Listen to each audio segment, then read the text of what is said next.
back with the review, the reveal, and the first shots demonstration, if you will, of our new rifles that we both got within the last 2 weeks. Well, you got yours, a week later I got mine. So it was within the last 2 weeks, and we're real excited to bring these to you.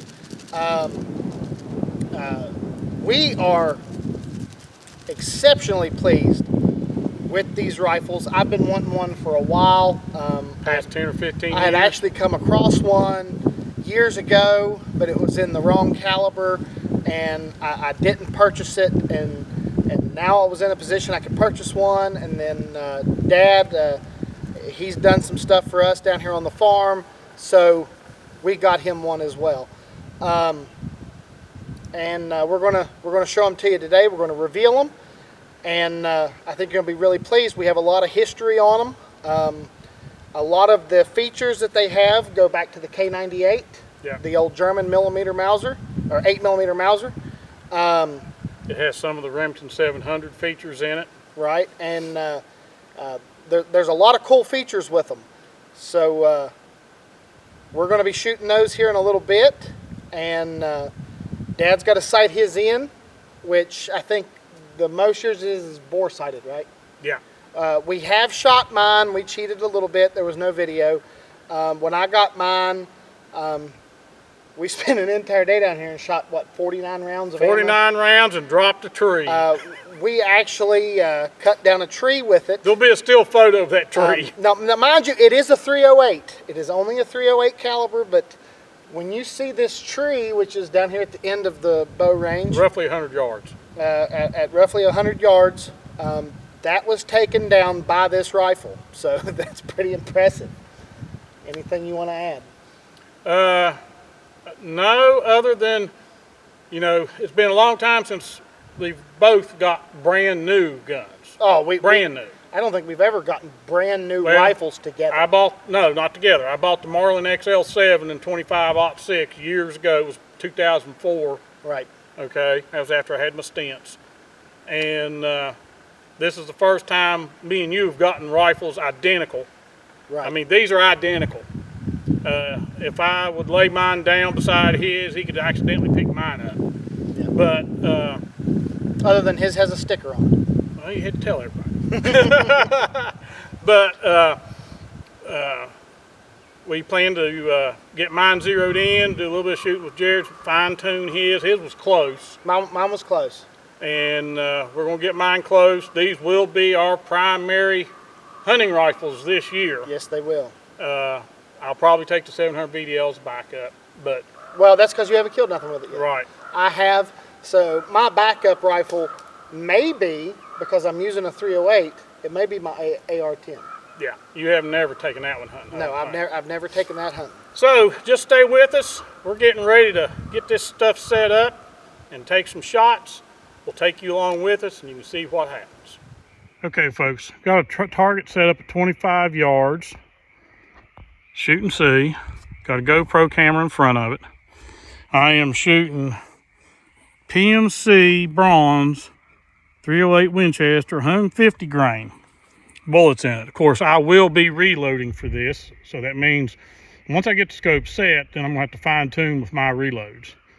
I have never had any issues. I'm a firm believer of Nosler 150 grain ballistic tips. I use those in my 30-06. I use those in my 308 bolt action Mossberg Maverick. That's where I dropped my 8-point width this year. That's why I dropped my 8-point width in 2017. So we're getting ready to get started here. Okay, here is my rifle. And as you can see, I have the J&J True Outdoor Adventures decal on it. And now that we're shooting, this is a HOWA 1500 in 308 Winchester. It came with a Nikko Sterling Game Pro scope. Isn't it Nikko? Or a Nikko. It could be Nikko or Nikko, I don't know which. I thought it was Nikko. It is a 4-12 40 power. It's got the turret on top. And on the side, you just have regular windage. But it's a regular windage, but you don't need any tools Right. to adjust it. Once you take this off, you can adjust that with your hand. Yeah. You don't need a screwdriver or a quarter or something. You're right. You can just adjust that with hand. Right. And it is threaded and has a cap on it. For a muzzle brake or a suppressor. Suppressor. But I'm not going to put a muzzle brake on it. Don't need it. This recoil pad, you know, like I said, I already shot mine the day I bought it, but I only shot a few rounds. You shot like 4 rounds. Yeah, something like that. Just to check it. And like I said, it's been bore sighted.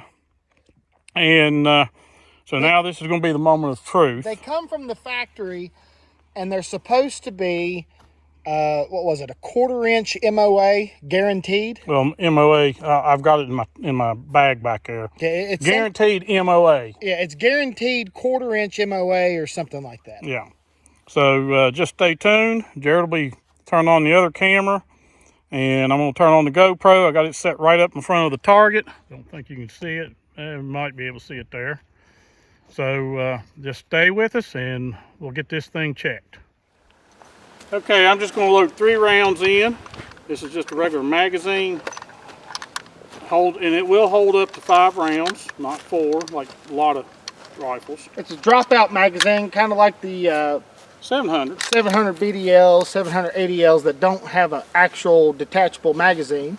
And what's nice about this thing, it's got a 3-position safety. We'll explain that here in a minute. I want to get some shots off. Going hot.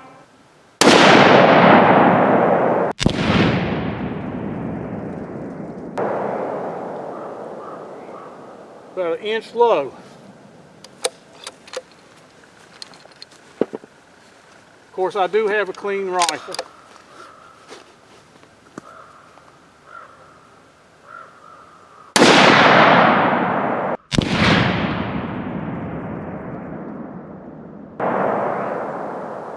About 1 inch low.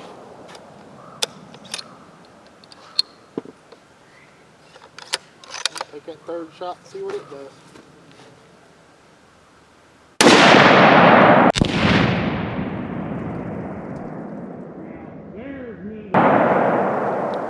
Now, there's minute of angle. Now, that's the thing. That rifle is supposed to be guaranteed MOA. I don't think it says a 1/4 inch. I think it says just MOA, which is minute of angle. I thought it said 1/4 inch, but maybe it didn't. But we'll go up here and take a look at this. I guarantee you, a 1/4 will cover all 3 shots. Wow. Okay, folks, we're walking up. Yeah, that's awesome right there. You look. For a gun that hasn't been sighted in, that is strictly bore sighted. Yeah. There's 3 shots, almost cutting each other, almost. I was gonna say, I don't have a 1/4. I don't have a 1/4 either. But I can take my thumb and cover up almost all 3 shots. With your thumbnail. With my thumbnail. Yeah. So a 1/4 is gonna cover all 3 shots. So all we gotta do is come up And probably about 1.5 inches, 2 inches. probably About 2 inches. Probably. And then maybe left. From center, that's 1 inch, 1.25 inch low. Because these are 1 inch apart. Right. Okay, and you go from the line, if you come down, there's from here down, I think is 1 inch, and that'd be about 1/4, maybe Okay. a half. And then we need to come left just a hair. Yeah, just a hair. So straight out of the box, and it comes that way. We didn't say that in the initial video. This comes as a package. It comes with the scope. So they've already taken care of your bore sighting and everything straight out of the factory. So this scope has not been touched at all. Yeah, we did shoot it. We did tell you that, but we didn't touch the scope. The only thing was the day I picked it up, the guy knew I had a little bit of issue with my eye relief. He did adjust it back. He pulled it back just a little bit. Just a little bit, and it was canted. He said it looked like it was canted to the right, so he put levels on it, and he got it level, and that's it. But I mean, that's awesome straight out of the box. Yep, sure is. There's not much sighting left Yours to do. did that out of the box, but now we shot it at, to tell the truth, the day we shot that, We were shooting 90 yards. We didn't do a 25 yard. No, we did 50. We shot it at 50, and then we moved it back to 90. Okay. I just know there was one time you had almost a minute of angle group, but you were high and to the right with that, and we had to adjust it. Yeah. So now what we're going to do with yours when we get to it, we're going to check it. Right. Well, we've done some adjustments to mine Right. beyond that. Mine needs So set. there's some slight adjustments we need to make, Right. which we may not bore y'all with, but the main thing's showing y'all here's straight out of the box. Yeah. And this is straight out of the box. Straight out of the box. And this is at 25 yards. 25 yards we're setting back there. And using a backpack as a rest. And it's got 2 bags on it, so there's a little trough there that forearm lays right in.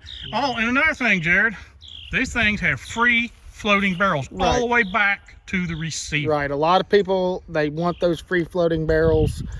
You see a lot of people take them and they put glass packs. They put Glass bedding. glass. Well, that's what I meant. Glass bedding, stuff like that.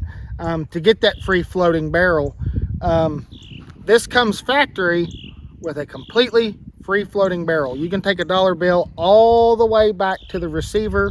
It does not contact the stock. 2 benefits of this rifle, which a lot of people look for, and I don't know why HOWA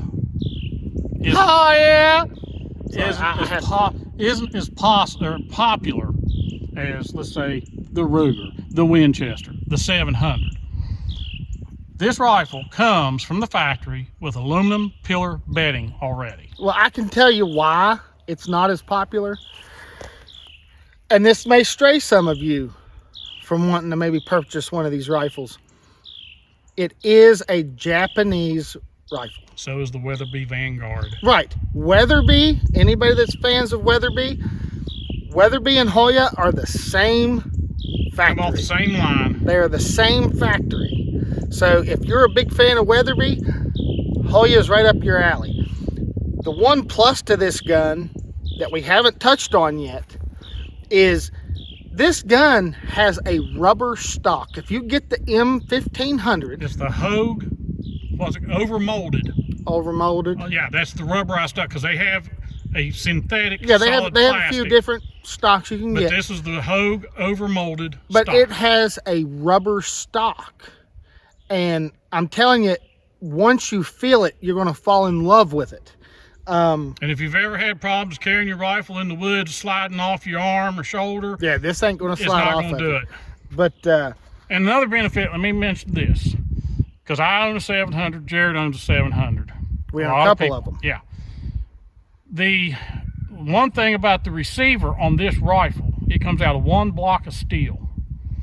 And the recoil lug is part of the receiver. It's not a second piece like in the 700. If you take your stock off and look, your recoil lug is in front of your receiver. It's sandwiched between your barrel and the receiver.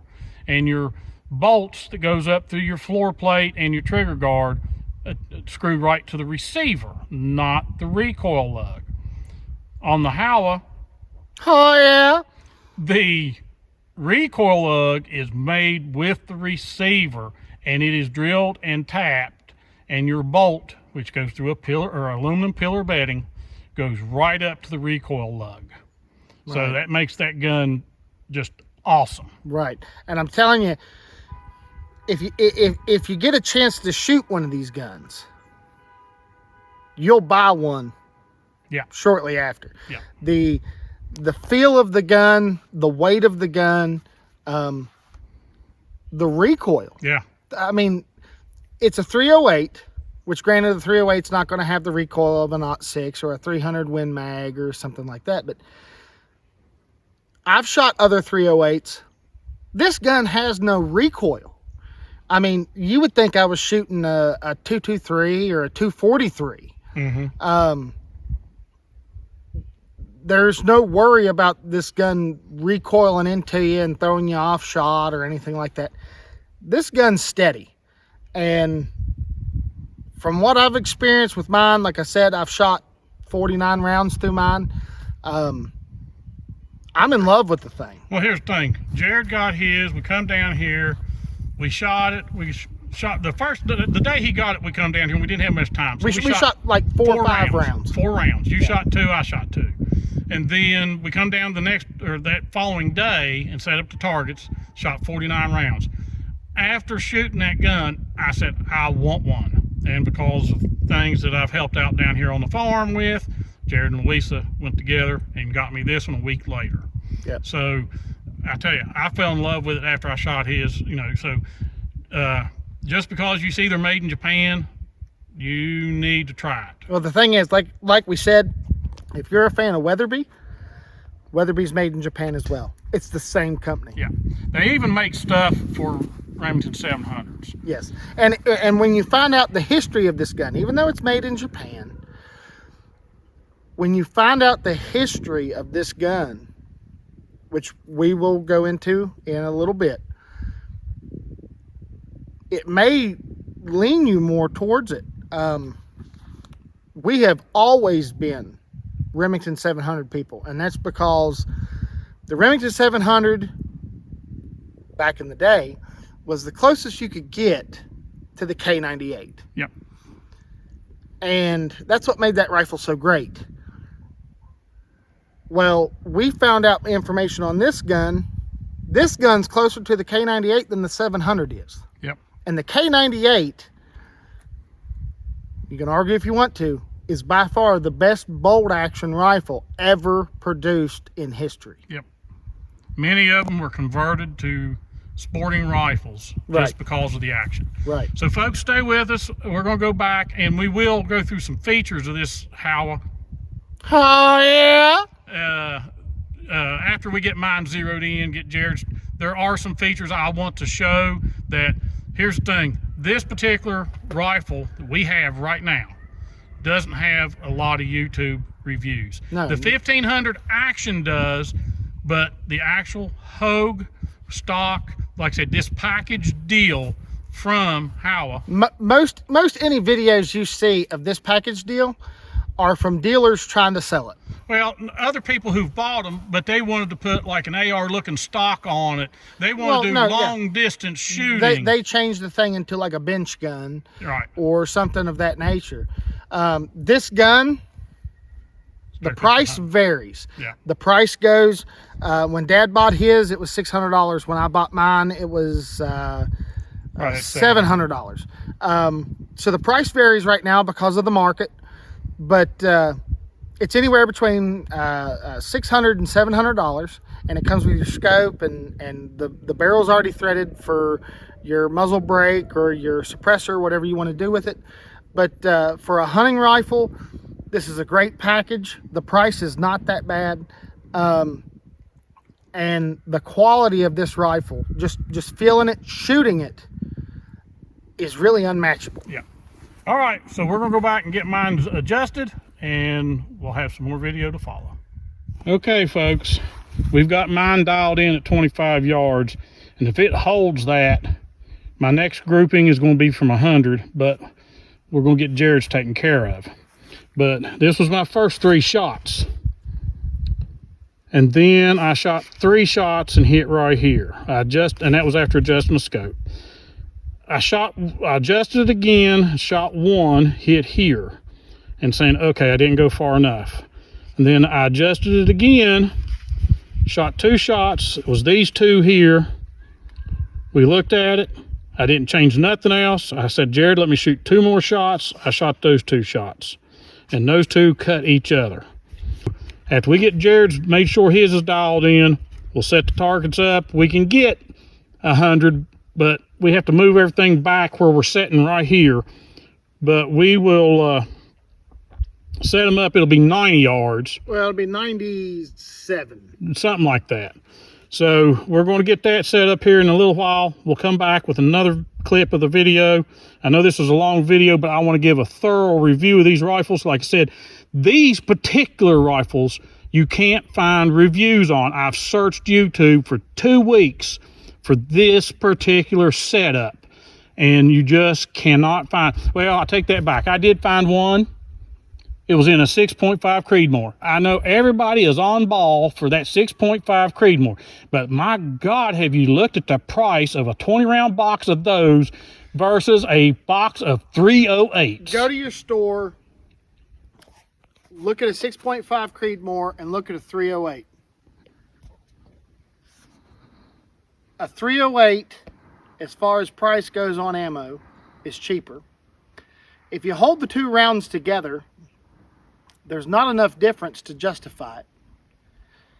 And there have been more deer, if you're a deer hunter, there have been more deer taken with a 308 than a 6.5 Creedmoor. Now granted, a 6.5 Creedmoor is a new round. You can use that as an argument. But if you do an internet search of how many people have lost deer due to the 6.5 Creedmoor, that doesn't happen with the 308. I'm not against new calibers and all this. You know, we are big fans of the 300 Blackout. That's a relatively new round, but and we've taken deer with that caliber. And we have taken deer with that caliber. My daughter took one this past hunting season on our channel. Yeah, we have the whole thing on video. I don't see the craze for the 6.5 Creedmoor. I'd rather have a 308. I like to have a common round that has been proven over the decades. Well, it's tried and true. Yeah. You're going to find 308 anywhere. For any of you that are I don't know. Well, I'm just saying, for any of you that are preppers or disaster type people, in the case of a system shutdown and everything else, what round are you going to find laying around somewhere if you needed a survival round? Now, granted, everybody's going to say that's 22. You're going to find 22s in it. You're going to find a lot of people's going to say the 223. 223. But if you were looking for a heavy caliber, 308 is going to be more common to find than 6.5 Creedmoor. Yeah, there are other calibers that are more reliable in that type of scenario. But a 308 is going to be found a lot more, 7.62, is going to be found more reliable than what a 6.5 Creedmoor is. Well, this is the only thing I look at. I'm cheap, guys. I don't know if Jared's cheap or not, but I'm cheap. I'm cheap. When I go to a sporting goods store and I find PMC bronze 308 150 grain bullet, which that's what I use. And you can hunt with these. Yes. I mean, those are lead tip. Yeah, this is hunting rounds that we're shooting. But here's what I'm saying. $25 to $40, depending on what kind, because PMC makes a lot more quality. You just put it this way. To, what was it? 6.5 was what, $60-some a box? You have the PMC bronze. Those Yeah. are $24.95 a box for 20 at our sporting goods store. You go to your 6.5 Creedmoors, you're looking at the uppers of 40 and up. Well, that one box, of 20. that one box we seen at that sporting goods store was $60-some. Right, but even some of your 308s are even higher. Right. What I'm saying is, I can go cheap and still kill a deer at $24 a box. Right. Where a 6.5 Creedmoor, maybe some people are different. Maybe their sporting goods stores are different. But where we go, the cheapest box you're going to find is about $40. I'm going to spend 24 before I spend 40. Right. And here's the thing, of course, Jared doesn't mention this, and I've mentioned it many times, and everybody's seen our videos. If you go back 10 years, you'll see them. I reload.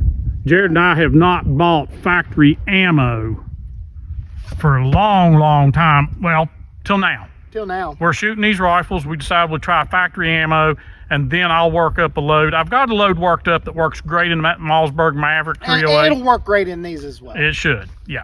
So just stick with us. We're going to get ready to get Jared set up, and then we'll come back with a few more. I know this video is going to be a long one, but we want to give... It is going to be a long one, and we're going to have some history of this rifle at the end to go along. And if you're not wanting to know the history, we thank you for watching to this point. Yeah.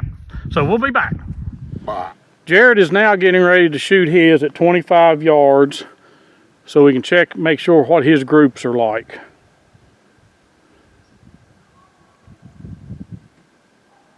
You ready for me to shoot? Yes, go ahead.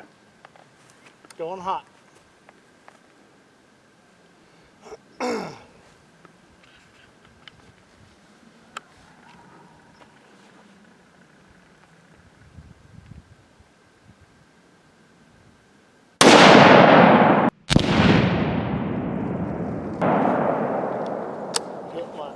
Okay, take another shot.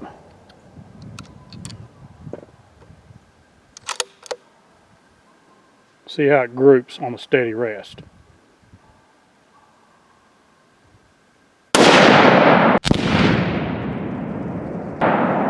Okay.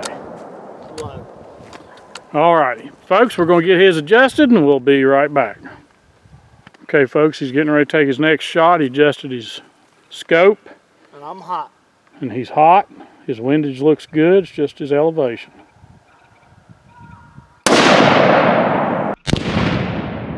Dead center of the bullseye. That's the one. That's the one. I don't need to shoot another shot right there. Okay, so he's satisfied with that. We're going to set the targets up here at 90 some yards and we'll be back. Okay, folks, here was Jerod's first 2 shots. And we thought we had this gun zeroed at 90 some yards. Yeah. He adjusted his scope and now it's right here. He stopped there. He didn't do a group. I mean, look at the group here. It's close enough. If he took a third shot, he's going to be right in this area somewhere. So we're going to set the targets up at 90 some yards and we'll fine tune there, and then we'll be done with the shooting, and then we'll give you a little brief history of the HOWA firearms, and also some things that we like about the actual rifle itself. So stay with us. Okay, folks, Jerod's taking a 100-yard shot now. We did range find it at 100 yards to the targets.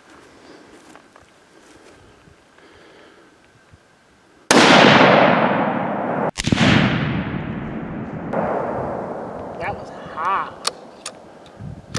Way high.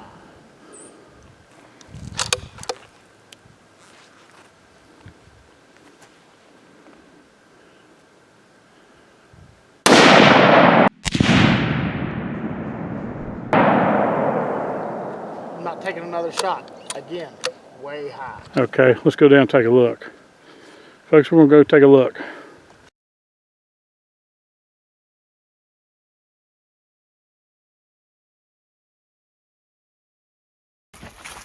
Two, three, my 4th shot. Oh yeah, That was me. that was you. I'm not touching that scope. Nope, you're set. Folks, that's 100 yards, give or take. And I'm set.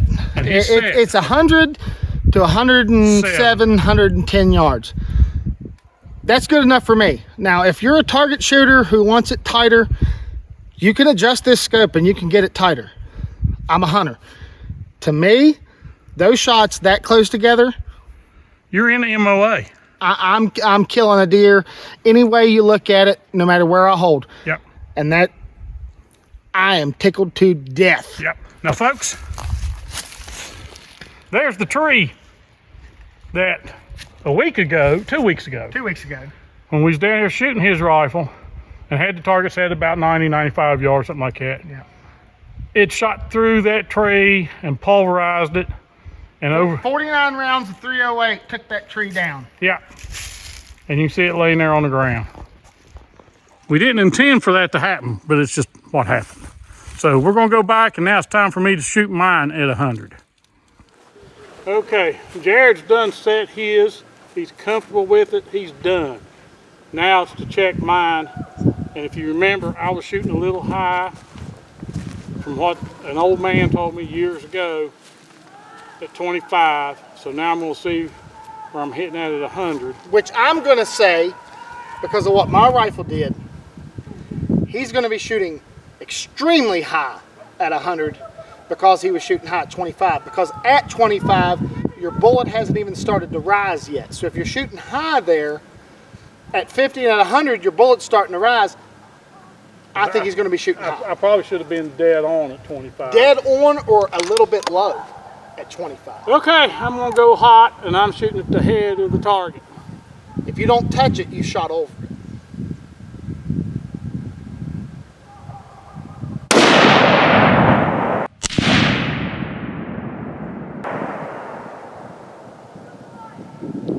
I don't see it. I bet you shot over it. But now you don't know where to adjust to because you shot over it.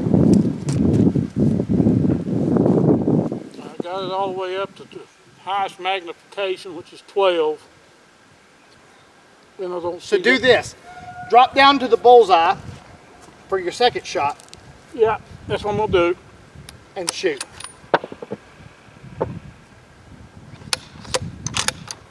I gotta remember to work that bolt hard. Okay, I'm gonna hold on the bullseye center mass.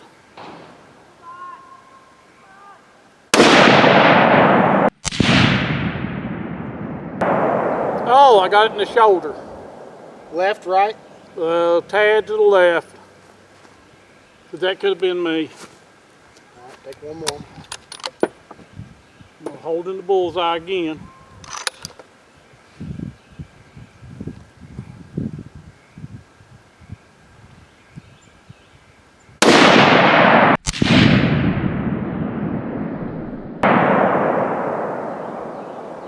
Almost in the neck. Just a tad to the left. Well, we're going to walk down and check, folks. Stand by. Okay, folks. Here we are. You are way too high. Yeah, I'm way too high. I was aiming here and missed the target altogether. I aimed here and I hit here and here, and I'm to the left. This was my first shot. This was my second shot. So I'm gonna adjust. And like I said, I'm gonna be shooting here and then maybe here. I am gonna try for here once I get this adjusted. So just stay with us. We're gonna go back there and get things worked out and see what happens.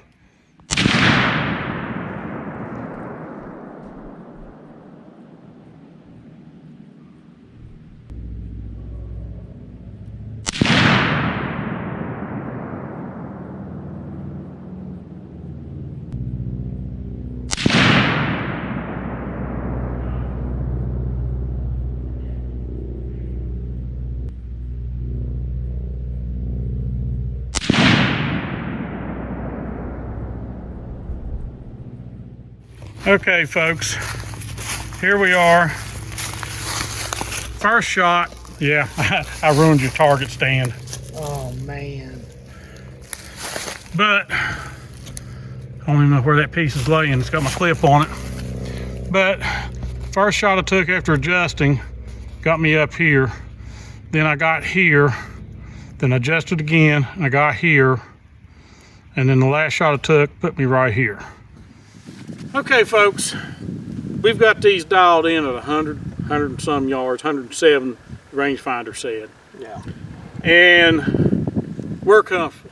3-shot group at 100 yards, About a snuff can. about a snuff can. 2 shots almost side by side, 1 shot just a little off. But we don't have the steadiest rest. We're using a table, we're using a camp chair, and a backpack. You've seen it in the video. But it's got a natural trough in there to lay in. But we don't have a lead sled or nothing like that. So, but at 100 yards, snuff can size, you get 3 shots in that. Just imagine that on a deer's shoulder as you're going by. Yeah, you're killing a deer.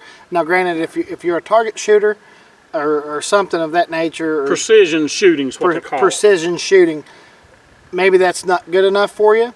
But that's not a testament to the gun. If that's what you want, this gun can do it. Yeah. If you want to spend that time and you want to do it. And they make these rifles, you know, this has got the tapered barrel. This is a hunting rifle. It's got the tapered barrel. They do make one what's called with a heavy barrel. Right, it's a bench gun. It's a bench gun, that's all it is. But like even with this, if you want to spend the time and the ammo and everything, and you can get this gun to where it's cutting holes at 100 yards.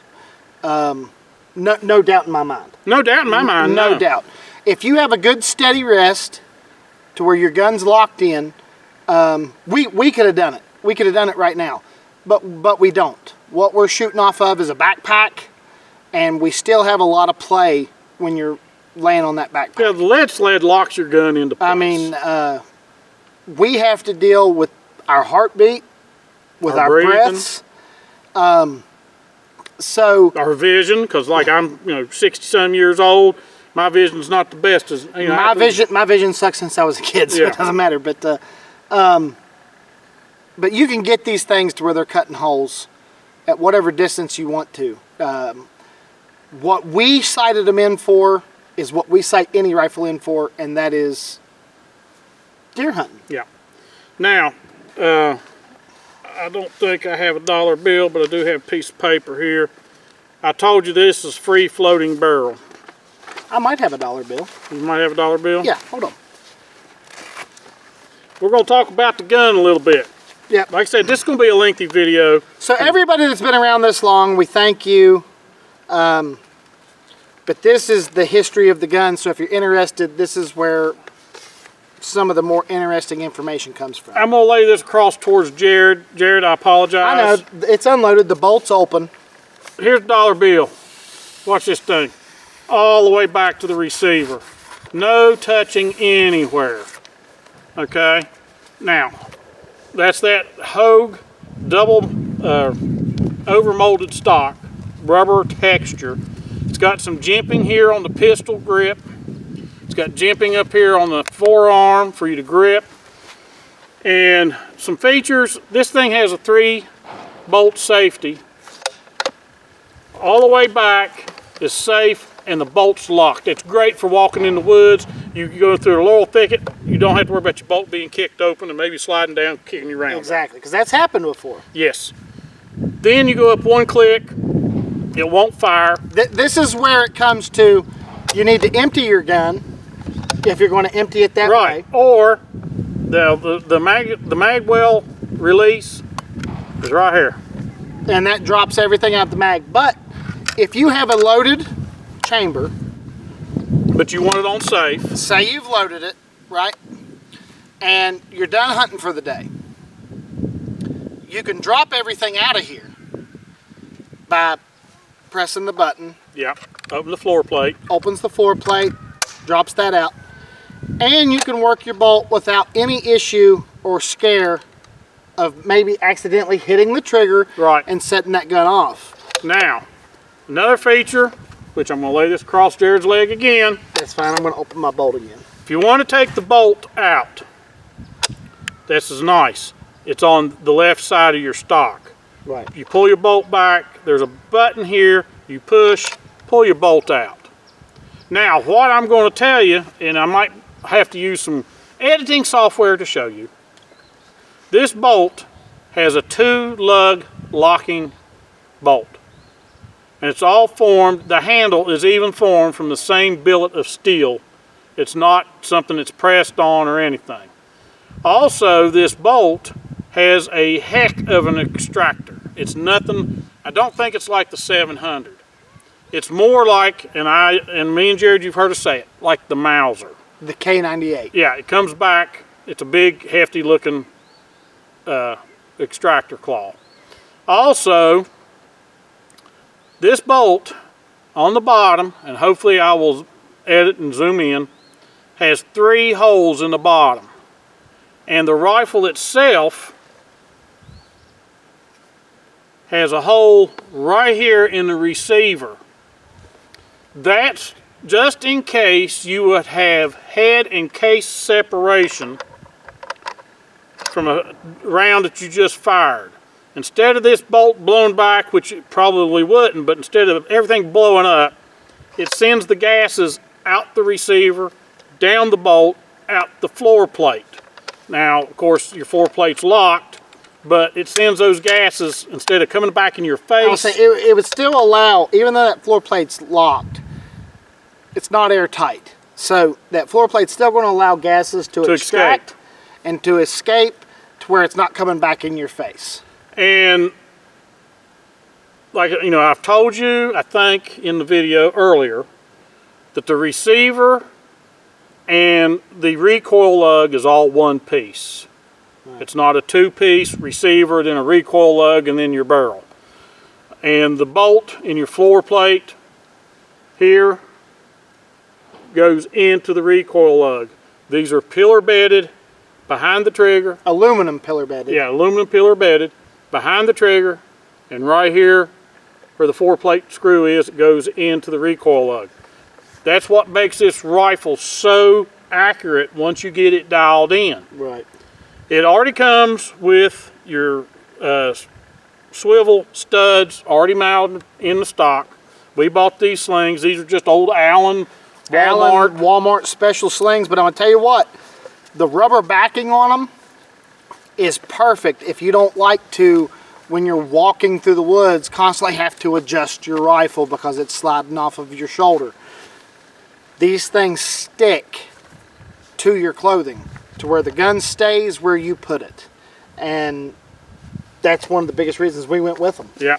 The other thing is, like he said, it has a 3-position safety.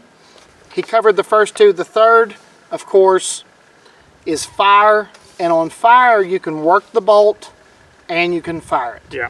I didn't go that far because mine's still in the second position. Right, you didn't go that far, but in that position you can work the bolt and you can fire it just like any other bolt action that you've come across. The thing that I really like about this, kind of like the K98s, is that second position to where it will not fire, but you can work the bolt. Now, I'm not going to do it, but I've seen enough videos on this. There's a lot of videos on the HOWA 1500, but not this setup. Right. They've got sporterized stocks, you know, AR type looking stocks and so forth. But this bolt has a very easy to remove firing pin. It's almost like the K98s, but basically you push in, you turn it clockwise, and the whole firing pin and spring comes out. You can clean, you can oil, whatever. Then you push it back and you go counterclockwise to lock it back in. And I'm not going to try to take mine apart because I just know for sure I'd have a fight with it. Well, the thing we have found out about this rifle is a lot of the design of this rifle was modeled exactly after the K98. Well, it was, and it was also, the Japs took the best of two. The K98 and the Remington 700 to make this rifle. Which the 700 was based off of the K98. Yeah. Now, I told Jerod, and I've got it all written down here. I was down here last weekend before last, and I gave him a whole history of the HOWA company. They've been around since 1907, but they wasn't known as HOWA. They were, I can't read Japanese, but it looks like Toyota Loom Works Factory in 1907. And then when they were in that company was more of domestic mass producing textile machines, which were imported at the time. Right. Then in 1932, they accepted the initial order of weapons from the Japanese Army and began manufacturing hand grenades. Then in 1936, a company called Showa Heavy Industries was established and started producing rifles, cannonballs, and parts for airplanes. Then in 1941, Toyota, T-O-Y-O-D-A, Loom Works, that's what they were in 1907, merged with Showa Heavy Industries and renamed HOWA. Heavy Industries Limited. During World War II, HOWA Heavy Industries produced Ariska. Yeah, it's the Japs rifle. That's as close as it comes. Yeah, the Type 99 parts of infantry rifles for the Type 38 artillery, machine guns, bullets, and parts for airplanes. Then in 1945, the company was renamed HOWA Machinery Limited. Oh yeah. Oh yeah. After World War II, HOWA began manufacturing textile machinery. Initially producing weapons was prohibited in accordance with the Potsdam Orders. That was after the war was over. They couldn't make rifles. Right, they couldn't make weapons. Right. However, due to an outbreak of the Korean War, the order was amended and resulted in the production of weapons. Right. Permission was obtained from the Japanese government and orders were accepted for hand grenades, 81mm mortars, and parts for airplane bombs from the U.S. Military Procurement Section. 1957, HOWA began producing 12.7 millimeter spotting rifles for a 106 millimeter recoil-less gun. I don't know all that stuff. I mean, it's just what I'm reading. 1959, to further manufacturing of sporting arms, HOWA entered the U.S. hunting rifle market and obtained permission for manufacturing hunting rifles from the governor of, and I can't even begin to pronounce that, AICHI. Aichi? Aichi. Japan's first tunnel-type target shooting range was then built. 1960, the first rifle they produced was the Model 300 carbine semi-automatic rifle. Which is a nice looking rifle. If you get the time, Google it. It looks and look like at a bolt action. I'll say that's a nice looking rifle. This was the first mass-produced Japanese hunting rifle. From its compact and light design, the rifle was well received by Japanese fans. 1964, the Type 64 7.62 millimeter rifle was made. Since 1956, as a result of technology and development efforts, the Type 64 rifle was adopted as an official equipment by the Japan Defense Agency, currently Ministry of Defense. Right. 1965, Firearm Factory, when newly complete, Firearm Factory, when newly completed. There was a picture, and I won't share it. HOWA established a state-of-the-art firearm factory with ammunition storage and ancillary facilities such as heat and surface treatment. Also in 1965, the Thai police adopted the Model 300, which was that semi-automatic, Right. improved version as official law enforcement equipment. 10,000 rifles were exported to Thailand until 1966. I'm trying to go too fast, folks. In 1967, the Golden Bear rifle. HOWA presented the Golden Bear bolt action rifle, at the Chicago SHOT Show in 1967. Approximately 3,000 Golden Bear rifles were exported And to that's the not US. a bad looking rifle either. You can check that one out. After the introduction of the rifle, HOWA gained notoriety in the U.S. market. 1968, new Model 300, improving the design of the Model 300 and development of a new Model 300 which was tougher and more practical. 1977, HOWA began developing a new rifle using a 5.56 mm NATO second rifle caliber. 1979, here we go. 1979, the M Model 1500. That's what the M stands for, is model. Right. HOWA exports the Model 1500 developed on the Golden Bear rifle platform. In '89, they developed a Type 89 rifle that was used that used 5.56 millimeter bullets. Which is, by look of it, the model, what was it, 89? Is almost a duplicate of the M16, Kind of like, yeah. the AR-15 Yeah. type rifle.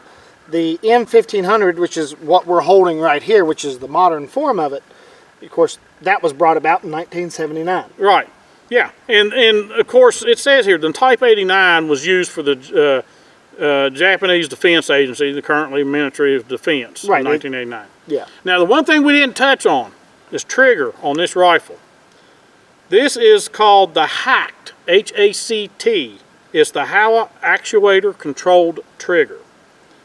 A new type of trigger was introduced, trademarked HACT, and achieved crisper, lighter trigger pull and creep-free two-stage trigger.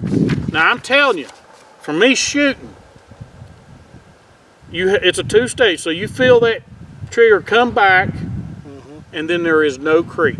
Once you pull it, it goes off. Yep. Now, it is an adjustable trigger, but, and I didn't get my scale out here to measure, but I think it comes factory with a 4.5 pound trigger, but it is a good trigger. I'm gonna tell you what, as far as the trigger pull goes, adjusting from the Model 700 to this, I didn't have much learning curve. You know, you go from some rifles to other rifles, and you have a learning curve with the trigger. You have to learn that trigger pull, and if you don't learn that trigger pull, you're going to pull left, you're going to pull right, you're going to do something to that nature. With this, there wasn't much learning curve to the Model 700. No. If you're used to shooting a Model 700, the trigger pull on this is going to be almost spot on. Now, the one thing which I'm not taking my rifle apart to show, the difference between the 700 and this HOWA is... It's fun to say that. Yeah. This trigger, one bolt takes it out. Once you take the stock off and everything, there is one bolt. The trigger itself, and I will try to put a picture up of that hacked trigger in here. It's all encased in steel. Right. It's got 2 springs. There is an adjustment screw where you can make the poundage harder. I think the 4.5 pounds is the lightest, but there are modifications. I'm not going to go through it. You can go to YouTube and check it out. There's a bunch of guys that's talked about it. YouTube it, Google it. Yeah. But I'm happy with the trigger as it is. I have no problem. What do you have as far as 2015? Then? 2015, HOWA came out with what's called the Model 1500 Mini Action. It's the development of the M1500 Mini Action maximized bolt actions to small size calibers, 223, that range of small calibers. Well, even your 308. Your 308 is actually considered within that same category because it's considered a short action.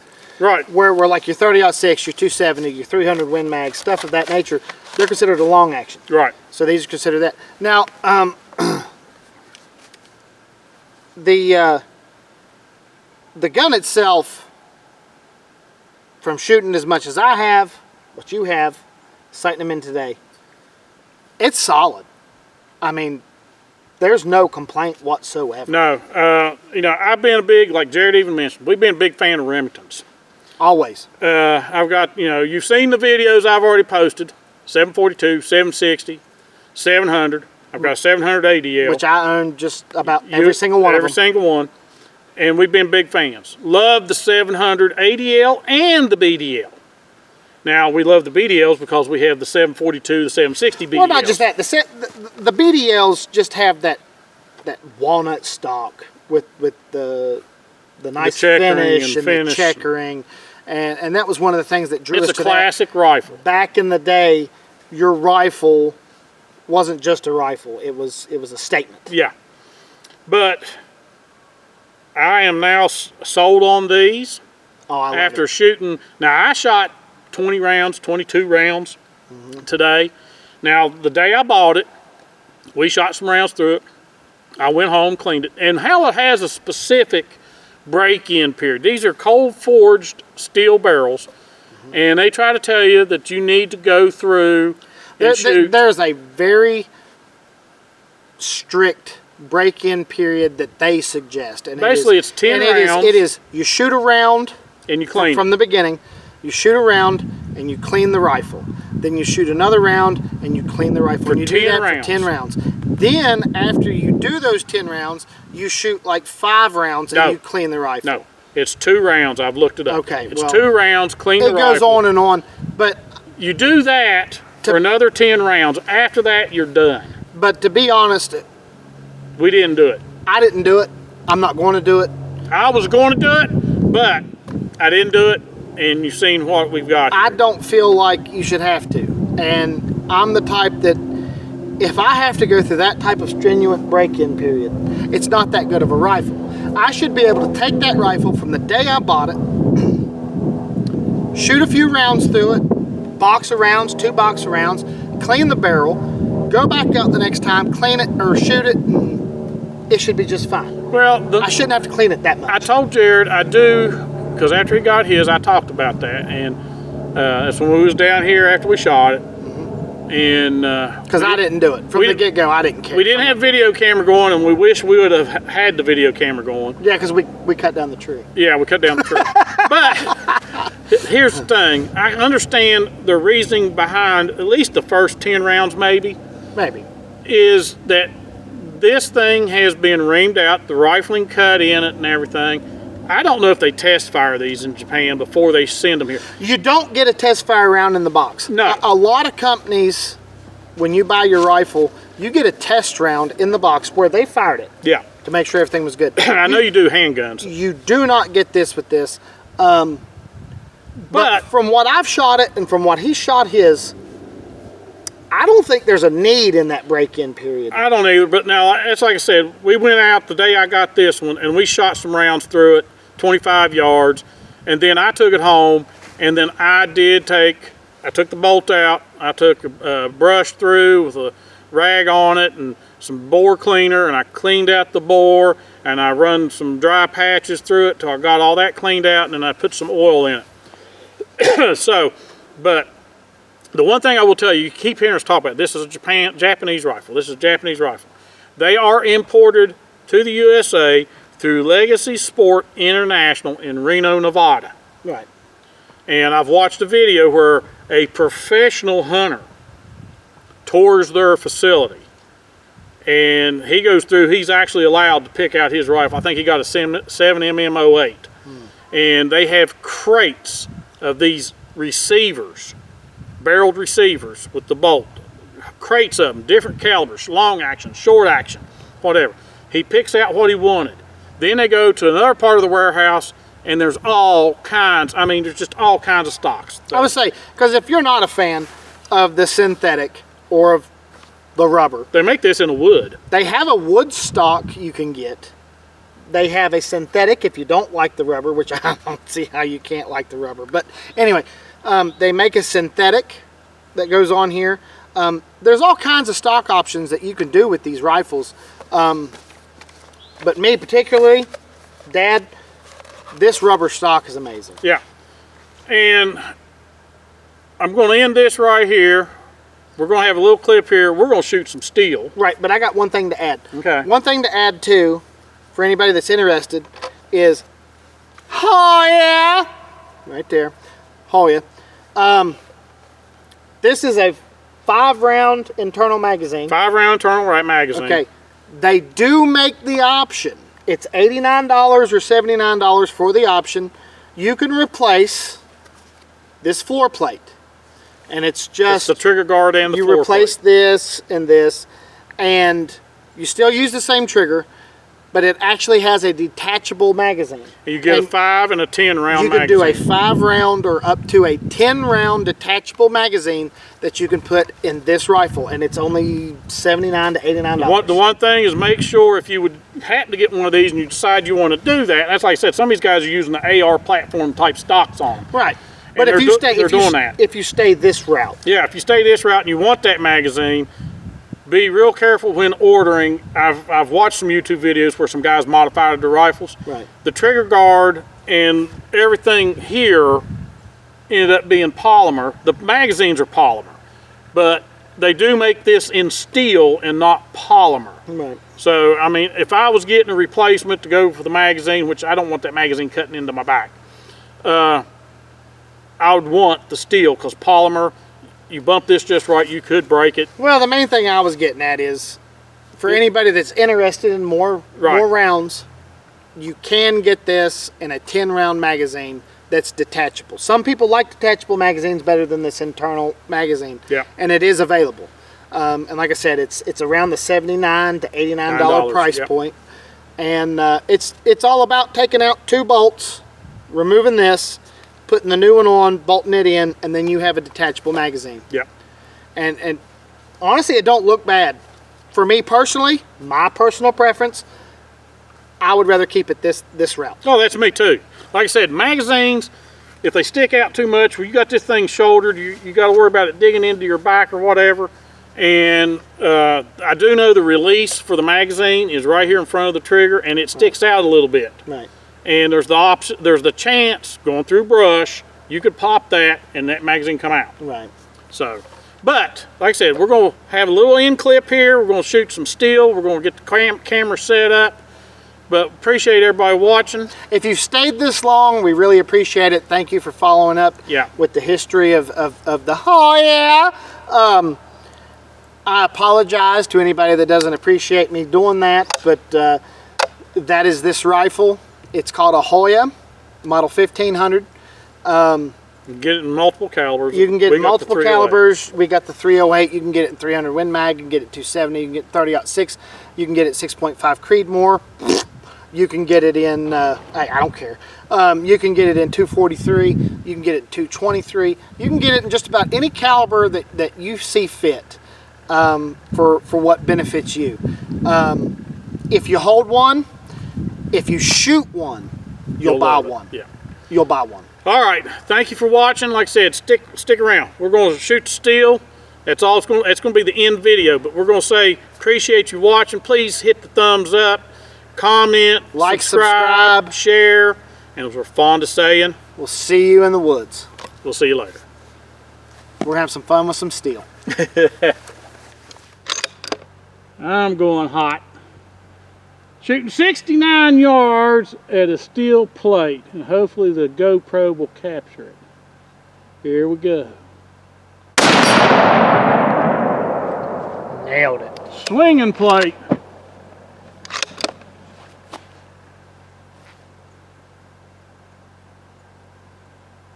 It's still swinging.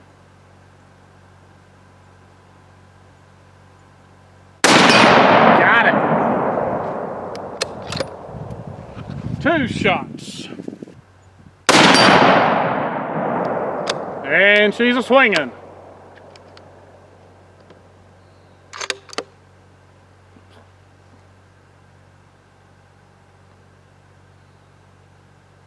And she's a swinging. Love the steel plate. Yeah, now Thank you, Louisa, for my birthday present of the steel plate. the old man's gonna do offhanded. That was bench shooting right there with a backpack. You doing 1 or 2? I got 2. All right, I'll do 2. Oh yeah! I'll do 2. Oh yeah! Model 1500.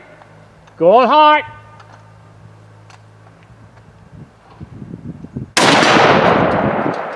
Targets are swinging. Check that case. Putting another one in. And she's a swinging again. Going hot. Dead deer.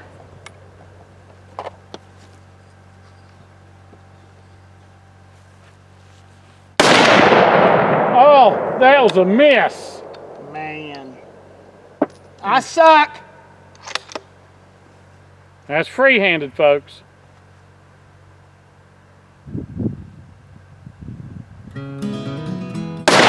There we go. There's a hit.